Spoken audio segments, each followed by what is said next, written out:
जय श्री बालाजी। दोस्तों, राहु अपनी मेष राशि छोड़कर मीन राशि में प्रवेश कर गए हैं और मीन राशि का यह राहु मीन राशि में 1.5 साल तक रहने वाला है।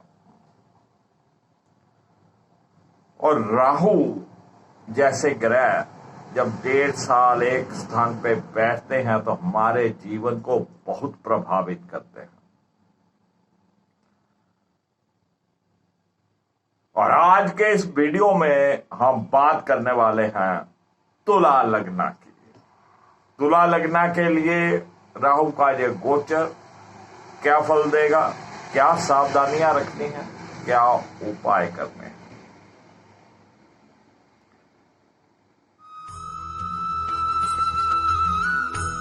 मैं राकेश विशिष्ट आप सबका स्वागत करता हूं। राहु का गोचर मीन राशि में और तुला लगन के लिए क्या फल देगा, इसी के ऊपर चर्चा करेंगे। जब राहु मेष राशि में थे तब वो तुला लगन के 7वें भाव में थे और 7वें भाव में बैठकर जो आपको 1.5 साल उसने परेशानियां दी हैं, आपकी सेहत में उतार चढ़ाव दिए हैं, आपके लाइफ पार्टनर के साथ आपका मन मुटाव रखा है, जो विवाह योग्य थे उनकी विवाह में रुकावटें डाली हैं, ये परेशानियां अब खत्म होने वाली है। अब राहु का जो गोचर है वो 6ठे भाव में चला गया। तो तुला लगन के 6ठे भाव में राहु देव करेंगे गोचर और 6ठा भाव जो कि डिस्प्यूट से रिलेटेड रहता है, कोर्ट कचहरी से रिलेटेड रहता है। और जब भी 6ठे भाव में पाप ग्रह आते हैं तो वो शुभ फल करते हैं। तुला लगन वालों के जो भी शत्रु रहे होंगे, जो भी उनकी टांग खींचते रहे हैं, जो भी उनकी पीठ के पीछे चुगली निंदा बुराई करते रहे हैं, जो भी आपके व्यापार में कंपटीटर हैं, आपके कोई आपकी जॉब में आपके साथ खुंदकबाजी रखता है, आपकी चुगली निंदा करता है, आप वो धाराशाही हो जाएंगे। शत्रु अपने आप ही खत्म हो जाएगा, आपको कुछ करने की जरूरत नहीं। शत्रु जो भी उठेगा अपने आप में। तो राहु 6ठे भाव में बैठकर डिस्प्यूट वाले भाव में, कोर्ट कचहरी के मामलों में बहुत अच्छा आपको साथ देने वाले हैं और ऐसी समस्याओं में आप डट के मुकाबला करेंगे। 6ठे भाव में बैठकर राहु की जो पंचम दृष्टि रहेगी वो आपके जॉब या व्यापार की दृष्टि के क्षेत्र के ऊपर रहेगी। और राहु यहां से जब 10वें भाव को देखेगा तो वहां पर कुछ ना कुछ छोटी मोटी रुकावटें यहां पर देने वाला है। और ये रुकावटें कुछ आपके व्यापार में चेंज की वजह से भी हो सकती हैं कि आपको कुछ आइटम्स चेंज करनी पड़े, कुछ रुकावटें हो सकती हैं। लेकिन आपको अपना हार्ड वर्क करना, क्योंकि जो राहु हैं वो शनि की भांति कार्य करते हैं और शनि मेहनत मांगते हैं, कर्मा मांगते हैं। आप अपना कर्म करिए और जैसे जैसे आप अपने कर्म को अच्छा करेंगे, शनिदेव अच्छे रहेंगे। शनिदेव तो वैसे भी तुला लगन के लिए योग कारका होते हैं और अपनी ही राशि में चल रहे हैं, तो व्यापार में फिर रुकावटें ना के बराबर रह जाएंगी। आपको अपनी जॉब में भी पंक्चुअल रहना है, समय पे जाइए, अपना काम पूरा करिए और समय पे आइए। बॉस को बोलने का मौका ही मत दीजिए, तो आपके जॉब में भी जो रुकावटें होंगी वो खुद ब खुद हट जाएंगी।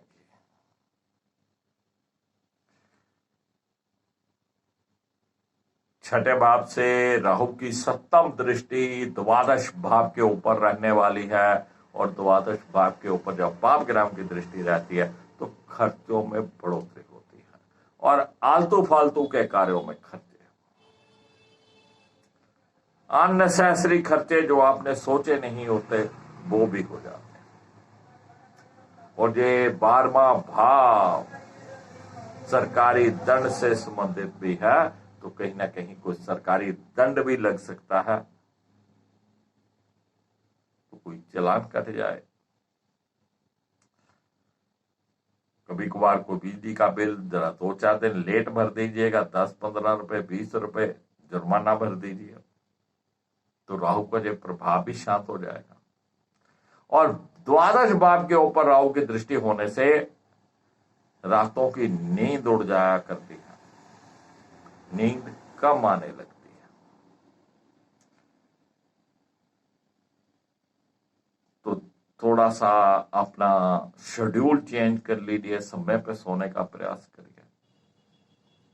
लेकिन राहु का द्वादश भाव को देखना कहीं ना कहीं विदेश की भूमि से भी संबंधित है, और जिन्होंने अपनी कोई फाइल लगा रखी थी विदेश जाने के लिए, वीजे के लिए अप्लाई कर रखा था, तो कहीं ना कहीं इस तरीके का कोई भी कार्य राहु देव करवा सकते हैं, विदेश यात्रा भी करवा सकते हैं।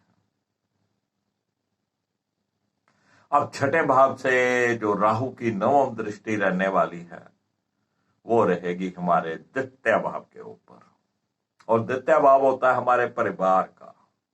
राहु देव परिवार भाव को जब देखेंगे तो परिवार से आपको दूर करेंगे, और जब परिवार से दूर जाने का समय आता है तो ऐसे समय में यात्राएं होती हैं, विदेश यात्रा भी होती है। तो राहु की नवम दृष्टि द्वितीय भाव के ऊपर रहने वाली है, ये भी आपके सेव किए हुए पैसे खर्च करवा सकता है। आपकी जेब में आप कितने भी पैसे अपनी जेब में डाल लीजिए, आपको पता ही नहीं चलेगा कहाँ खर्च हो गए। तो ऐसी स्थिति में आपको अपने पास सिर्फ उतने पैसे रखने हैं जितना आपको पता हो कि आज मुझे इतने पैसों की जरूरत है। आप बाजार जा रहे हो, आपको पता है कि मेरे बाजार जा रहा हूं, मेरा 450-500 रुपया खर्च होगा, तो बस उतना ही डालिए जेब में। अगर आपने 10,000 डाल लिया ना, तो आपको पता नहीं लगेगा कहाँ खर्च हुआ। तो थोड़ा अपनी जुबान के ऊपर भी काबू रखना है आपको। राहु की ये नवम दृष्टि द्वितीय भाव के ऊपर है, जो कि हमारी जुबान का है। कहीं ना कहीं आपकी जुबान जो है वो रूड हो सकती है, रूखी हो सकती है। और राहु जैसे ग्रह जब द्वितीय भाव के ऊपर देखें तो फेस के ऊपर डार्क सर्कल बन जाया करते हैं, उनसे बचिएगा। दांत खराब हो जाया करते हैं या मुंह पक जाया करता है, ऐसी चीजों से थोड़ा बचने का प्रयास करिए। राहु का गोचर छठे भाव में है। कुत्तों को बिस्कुट वगैरह डालिए, बंद डालिए, ब्रेड डालिए, रोटी डालिए, दूध डालिए। और अगर आपको कहीं से काले रंग का कंचे खेला करते थे बच्चे, जब हम छोटे थे तब भी खेला करते थे, जरा ढूंढिए उसको, काले रंग के कंचे को, उस कंचे को अपनी पॉकेट में रखिए हमेशा, तो राहु देव अच्छे परिणाम देंगे। अगर कंचा नहीं मिले तो थोड़ा प्रयास करिएगा, जो सिक्के की गोली मिल जाए, लेड, जिसे लेड भी बोलते हैं और सिक्का भी बोलते हैं, उसकी गोली मिल जाए तो उसको पॉकेट में रखिए। तो राहु को छठे भाव में जो भी फल देना है आपको, वो विशेष फल यही है कि जो भी आपके खिलाफ खड़ा होगा, जो भी कंपटीटर आपके खिलाफ खड़ा होगा, वो खुद ब खुद धाराशायी हो जाएगा। तो फ्रेंड, 1.5 साल राहुदेव जहां पे रहने वाले हैं, थोड़ा अपने खर्चों पे काबू रखिएगा। विदेश जाने का मौका मिले तो जरूर जाइएगा। अपनी जुबान पे काबू रखिएगा। वीडियो पसंद आए लाइक करिएगा, शेयर करिएगा, दोस्तों मित्रों को चैनल के साथ जोड़िएगा। जय श्री बालाजी।